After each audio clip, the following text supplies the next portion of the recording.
Hello friends, हम यहाँ पे बात कर रहे थे इलेक्ट्रोकेमिस्ट्री की। ठीक है, और इलेक्ट्रोकेमिस्ट्री के अंदर हमने वैद्युत अपघट्य और चालक दोनों के बारे में पढ़ लिया था। अब हम यहाँ पे बात करेंगे वैद्युत अपघट्यों की चालकता को प्रभावित करने वाले कारक। ठीक है, तो वैद्युत अपघट्य की चालकता को प्रभावित करने वाले कारक, प्रभावित करने वाले कारक कौन कौन से ऐसे कारक हैं जो चालकता को प्रभावित करते हैं, वैद्युत अपघट्य की चालकता को प्रभावित करने वाले कारक। ठीक है, तो हमारे पास यहाँ पे पहला पॉइंट है, यहाँ पर हमारे पास वो है अंतर आणविक आकर्षण। पहला पॉइंट है हमारे पास अंतर आणविक आकर्षण। अब ये अंतर आणविक आकर्षण होता क्या है? ठीक है, तो आप देखिए, हम जब किसी भी पदार्थ को, ये ए और बी है, ठीक है, जो आकर्षण बल से यहाँ पे बंधा हुआ है, और जब हम इसको किसी विलायक में डालते हैं, ये विलायक है, ठीक है, तो अगर मान लो कि आयनों के मध्य आकर्षण ज्यादा है तो टूटेगा नहीं, और अगर आयन और ये विलायक है, इसके मध्य आकर्षण ज्यादा है तो ये टूट जाएगा। अब बात समझ आ रही है आपको? हम किसी भी पदार्थ को या किसी भी आयनिक यौगिक को जब जल में डालते हैं, तो अगर आयनों के मध्य आकर्षण ज्यादा होगा तो वो टूटेगा नहीं, अपने आयनों में विभक्त नहीं होगा, तो वो घुलेगा नहीं, तो चालकता का मान क्या होगा बेटा? कम हो जाएगा। हाँ, यदि आयन और विलायक के मध्य आकर्षण ज्यादा होगा तो ये आसानी से टूट जाएगा, और टूट जाएगा तो ये डिजोल्व हो जाएगा। डिजोल्व होगा तो आयनों की सांद्रता या मात्रा क्या हो जाएगी? बढ़ेगी तो चालकता भी बढ़ेगी। ठीक है, तो किसी वैद्युत अपघट्य को या किसी आयनिक पदार्थ को विलायक में डालने पर यदि आयन आकर्षण ऊर्जा या बल ज्यादा है तो वियोजन की मात्रा घटेगी, और अगर आयन और विलायक का आकर्षण अधिक है, आयन आकर्षण से, तो ये डिजोल्व हो जाएगा और चालकता बढ़ेगी। आपको ये बात समझ में आनी चाहिए, बहुत ही इजी चीज है, कोई एक्स्ट्रा नहीं। ठीक है बेटा, अब हमारे पास है सेकंड पॉइंट, वो है आयनों का विलायकीकरण। सेकंड पॉइंट है यहाँ पर आयनों का विलायकीकरण। ठीक है, आयनों का विलायकीकरण, वो भी यही चीज है। देखो बेटा, ये दो आयन है, ठीक है, ये दो आयन है ए और बी, इन दोनों के मध्य आकर्षण बल है। हमने इसको किसी विलायक में डाला, तो अगर आयन आकर्षण बल ज्यादा होगा, ठीक है, तो वो घुलेंगे नहीं, और आयनों का विलायकीकरण, अगर हम उसको डिजोल्व हो रहे हैं, विलायकीकरण ऊर्जा का मान ज्यादा है, तो आयन विलय हो जाएंगे, मतलब वो यौगिक विलय हो जाएगा, टूट जाएगा, मतलब आयन में चेंज हो जाएगा, और आयन में अगर वो चेंज हो जाता है तो उसकी चालकता क्या हो जाती है? बढ़ जाती है। तो आयनों का विलायकीकरण होने पर चालकता का मान बढ़ जाता है। ठीक है, तीसरा पॉइंट है शांता, विलायक की शांता। शांता तो आप जानते हो बेटा, है ना, या विलयन की शांता, है ना, विलयन की शांता, वेस्कोसिटी। ठीक है, शांता मतलब आप समझते हो सब गाढ़ापन। तो पदार्थ जितना गाढ़ा होगा, विलयन जितना गाढ़ा होगा, ठीक है ना, तो उसमें क्या होगा? प्रत्येक आयनों की सांद्रता ज्यादा होगी, तो उसको गमन में, घूमने में, मोशन करने में प्रॉब्लम आएगी तो क्या होगी बेटा? चालकता घट जाएगी। तो विलयन की शांतता बढ़ने पर, ठीक है, उनकी गति में अवरोध उत्पन्न होता है, इसलिए चालकता का मान घट जाता है। ठीक है, ध्यान रहेगा आपको कि शांतता, वेस्कोसिटी मतलब वे द्रव जो अपने प्रवाह का विरोध करते हैं। विरोध क्यों करते हैं? क्योंकि लेंथ ज्यादा होते हैं, घनत्व उनका ज्यादा होता है, सांद्रता उनकी ज्यादा होती है। तो सांद्रता बढ़ने पर, सांद्रता अगर इंक्रीज होती है तो चालकता का मान क्या होता है बेटा? घट जाता है। ठीक है, इसके बाद हमारे पास पॉइंट है विलयन की सांद्रता। नेक्स्ट पॉइंट है हमारे पास यहाँ पे विलयन की सांद्रता। देखो, विलयन की सांद्रता अगर बढ़ रही है, इंक्रीज हो रही है, ठीक है, तो विलयन की सांद्रता बढ़ने पर चालकता का मान घट जाता है। ठीक है, क्योंकि अगर वो जितना ज्यादा सांद्र होगा, आयनों को गतिशील होने के लिए उतनी ही कम जगह मिलेगी। अगर हम उसे तनु कर दें, पानी डाल दें, तो प्रति इकाई क्षेत्रफल में आयनों को घूमने के लिए, मोशन करने के लिए जगह मिल जाती है, क्योंकि आयतन बढ़ जाता है। ठीक है, तो अगर विलयन को तनु कर दिया जाए तो चालकता का मान क्या होता है बेटा? बढ़ जाता है। ठीक है, तो सांद्रता बढ़ने पर चालकता का मान घटता है, ये ध्यान रखना। नेक्स्ट है टेम्परेचर, ताप। ताप का प्रभाव, है ना। ताप का प्रभाव क्या होगा, हम नेक्स्ट हमारे पास टेम्परेचर। तो ताप बढ़ाने पर विलयनों की जो चालकता है वो बढ़ती है, ठीक है। ताप बढ़ाने पर चालकता का मान क्या होता है बेटा, इंक्रीज होता है, क्योंकि विद्युत अपघट्य के आयनन की मात्रा जो है, जो डिजोल्यूशन पावर है वो भी क्या होता है, बढ़ जाता है। और विद्युत अपघटन के व्यवहार में धात्विक चालकों के व्यवहार के विपरीत होती है, क्योंकि धात्विक चालकों की चालकता ताप बढ़ाने पर घटती है। धात्विक चालकों की चालकता ताप बढ़ाने पर घटती है, किंतु विद्युत अपघट्य की चालकता ताप बढ़ाने पर बढ़ती है, एक निश्चित तापमान पर, क्योंकि ज्यादा तापमान पर भी चालकता घट जाती है, ठीक है। चलो जी, यहाँ पर ये हमारे पास जो पॉइंट है चालकता को प्रभावित करने वाला कारक, टिप्स पे याद रखोगे तो आपको वैसे भी ये याद हो जाएगी, ठीक है बेटा। अब हम थोड़ी सी आगे की बात कर लेते हैं, ठीक है। विद्युत अपघटन की क्रियाविधि, मैकेनिज्म, ठीक है। विद्युत या विद्युत अपघटन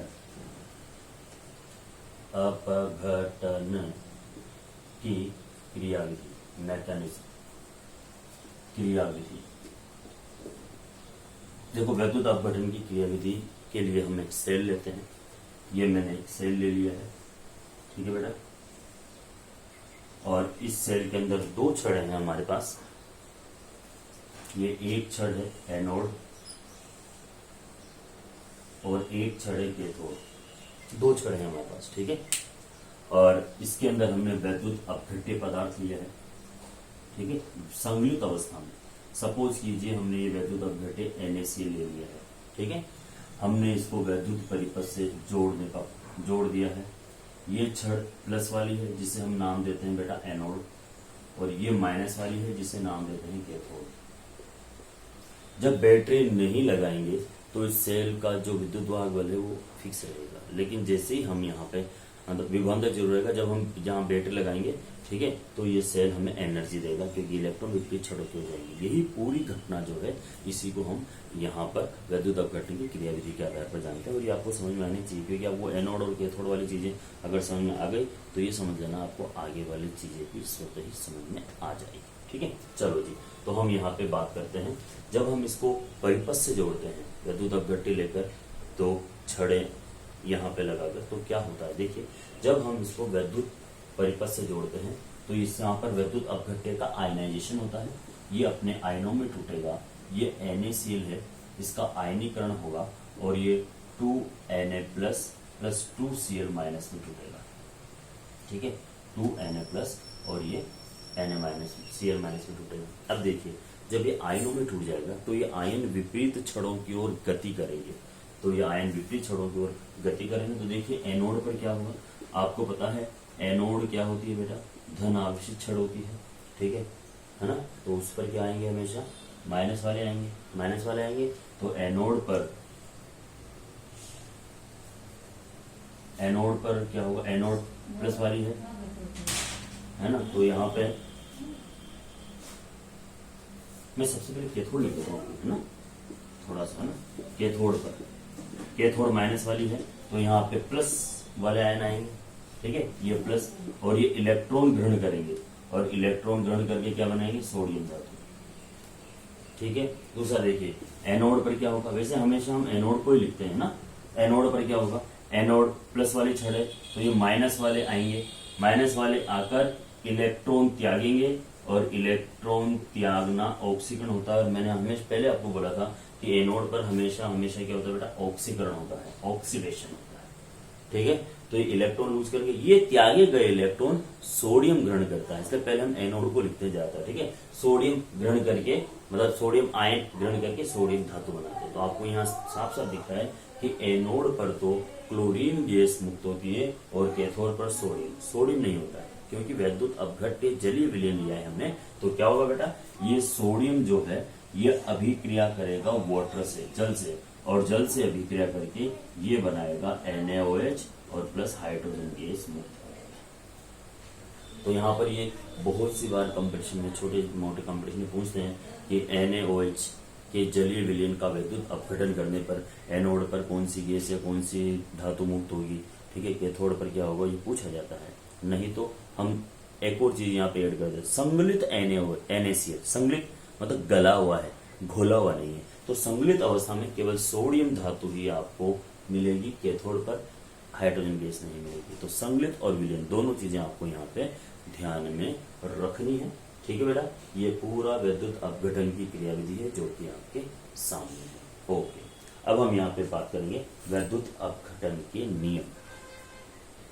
विद्युत अपघटन के नियम जो भी इसी से ही रिलेटेड है। ध्यान रखना, कैथोड पर कुछ मिला है हमें, धातु या कोई पदार्थ, है ना, ये ध्यान रखना। छड़ों पर कुछ ना कुछ मुक्त हुआ है, ये ध्यान रखना, ताकि आपको ये विद्युत अपघटन के दो नियम है, फैराडे का प्रथम नियम और फैराडे का द्वितीय नियम, ये दोनों भी बड़े आराम से समझ में आ जाएंगे।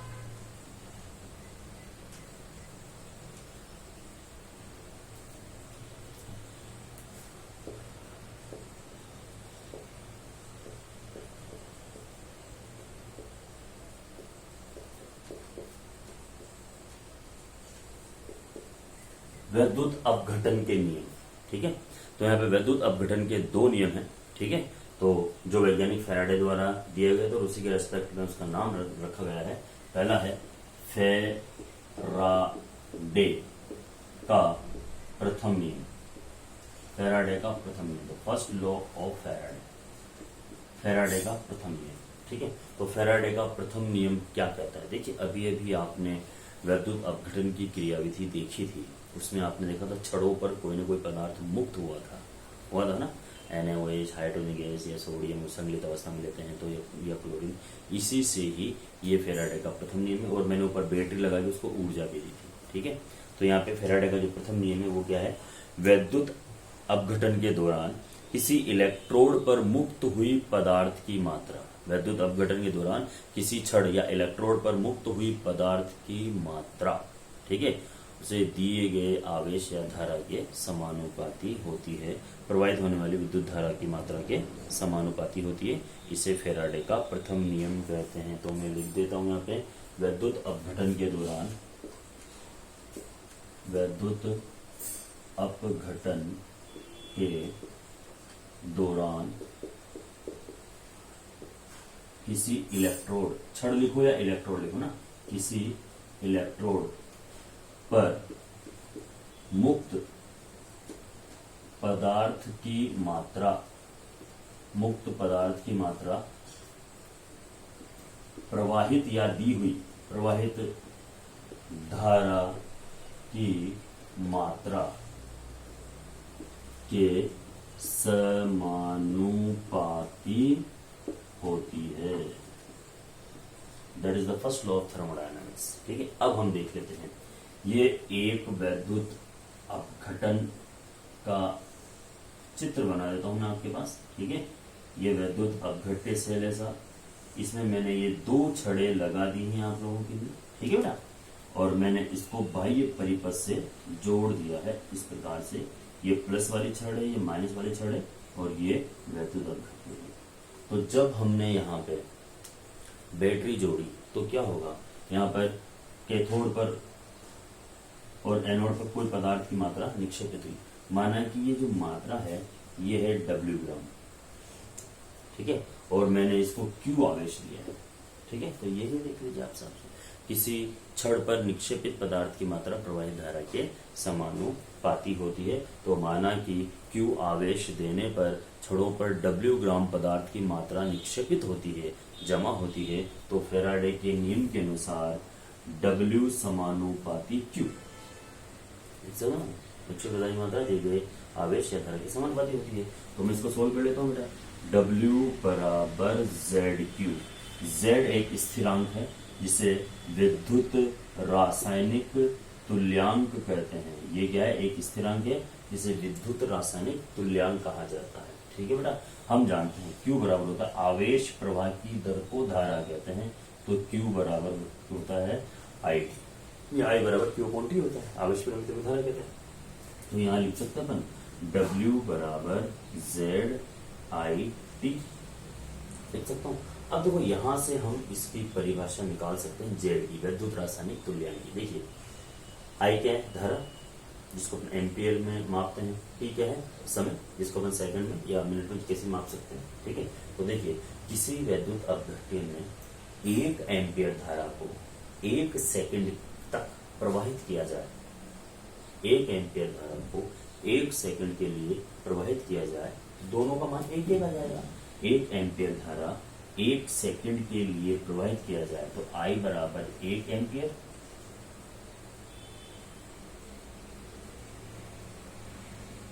और T बराबर 1 सेकंड।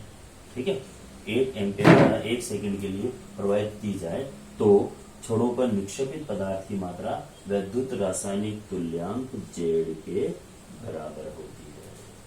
ठीक है, 1 एम्पियर की धारा 1 सेकंड के लिए प्रवाहित की जाए तो छोरों पर निक्षेपित पदार्थ की मात्रा W वैद्युत रासायनिक तुल्यांक Z के बराबर होती है। That is the first law of thermodynamics. ठीक है, बात समझ में आ गई होगी आपको, आपके सामने है, कोई इतना हार्ड नहीं। और इससे रिलेटेड बहुत अच्छे अच्छे प्यारे प्यारे क्वेश्चन आते हैं जो हम यहाँ पर सॉल्व करेंगे। ठीक है ना बेटा, चलो जी, अब हम यहाँ पे बात करेंगे सेकंड लॉ, है ना, फैराडे के द्वितीय नियम की।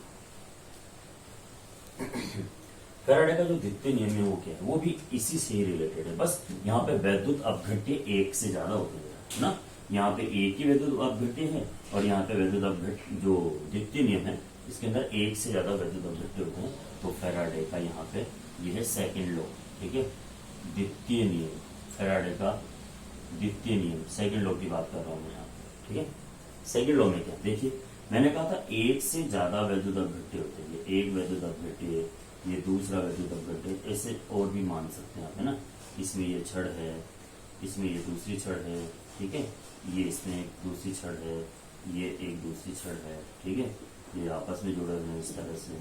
ठीक है, यहाँ पर ये वैद्युत अपघट्य, यहाँ पे वैद्युत। चलो सामने देखते हैं। ठीक, जब विभिन्न वैद्युत अपघट्यों में समान मात्रा की धारा निश्चित समय के लिए प्रवाहित की जाती है तो छड़ों पर निक्षेपित पदार्थ की मात्रा प्रवाहित धारा के समानुपाती होती है। ठीक है, तो विभिन्न अलग अलग वैद्युत अपघट्यों में समान धारा निश्चित समय के लिए प्रवाहित की जाए, समान आवेश निश्चित समय के लिए प्रवाहित की जाए तो छड़ों पर निक्षेपित पदार्थ की मात्रा प्रवाहित धारा या आवेश के समानुपाती होता है। तो आपने सुन लिया। अब देखिए साहब, माना कि ये A है और ये B है, इसमें निक्षेपित पदार्थ की मात्रा W1 मान लेते हैं, निक्षेपित पदार्थ की मात्रा W2 मान लेते हैं। तो फैराडे के नियम के अनुसार W1 समानुपाती Q1, ठीक है, और W2 समानुपाती Q2। ओके बेटा, इसको अगर हम सोल्व करते हैं तो W1 बराबर Z1 और Q1 की जगह मैं IT भी लिख सकता हूँ। मैंने कहा समान मात्रा इधर है तो I1 और I2 लिखने की जरूरत ही नहीं है मुझे ना। और W2 बराबर क्या जाएगा, Z2 I2। ठीक है, तो मैं इसको ऐसे लिख सकता हूँ बेटा, समीकरण 1 और समीकरण नंबर 2 से। समीकरण 1 समीकरण नंबर 2 से W1 अपॉन W2 बराबर Z1 अपॉन Z2 लिख सकता हूँ बेटा, कोई दिक्कत तो है नहीं इसके अंदर, है ना, आराम से हम यहाँ पे लिख सकते हैं। ठीक है, देखिए Z1 क्या है, वैद्युत रासायनिक तुल्यांक है, और वैद्युत रासायनिक तुल्यांक होता है रासायनिक तुल्यांक अपॉन 96500, ये 1 फैराडे का मान होता है। ठीक है, तो अपन यहाँ Z2 का मान भी लिख सकते हैं, Z2 बराबर E2 अपॉन 96500 फैराडे के बराबर। उठा के क्या करना है, कुछ नहीं, मान रख दीजिए आप केवल। तो यहाँ पे हम क्या लिखेंगे बेटा, W1 upon W2 equals to E1 96500 upon E2 96500 cancel हो जाएगा। तो हमारे पास क्या मान आएगा बेटा, W1 upon W2 equals to E1 upon E2। यहाँ हम ऐसा लिख सकते हैं W समानुपाती E। आप इसको सोल्व करोगे तो फिर बाद में 2 बार मान के लिए यही मान आएगा। ठीक है, पूरा सेकंड लॉ है, कोई ऐसी नई चीज नहीं है, समझाने वाली कोई चीज नहीं है। अर्थात हम इसको लिख सकते हैं, क्या लिख सकते हैं बेटा यहाँ पे, कि किसी इलेक्ट्रोड पर निक्षेपित पदार्थ की मात्रा, किसी इलेक्ट्रोड पर निक्षेपित पदार्थ की मात्रा W उसके रासायनिक तुल्यांक, है ना, या तुल्यांक की बारी के समानुपाती होती है उसके। ठीक है, और ये रेडॉक्स अभिक्रिया को प्रदर्शित करता है। हम यहाँ पे 2 विलयन ले सकते हैं, कॉपर सल्फेट का और सिल्वर नाइट्रेट का, कुछ भी। तो यहाँ पे एक पदार्थ का भार या तुल्यांकी भार बटा दूसरे पदार्थ का भार, और उससे भी हम इसको में सॉल्व कर सकते हैं। तो that is the second law of Faraday. ये आपको थोड़ा सा देखना है, समझना है, फिर इससे रिलेटेड जो भी होगा मैं आपको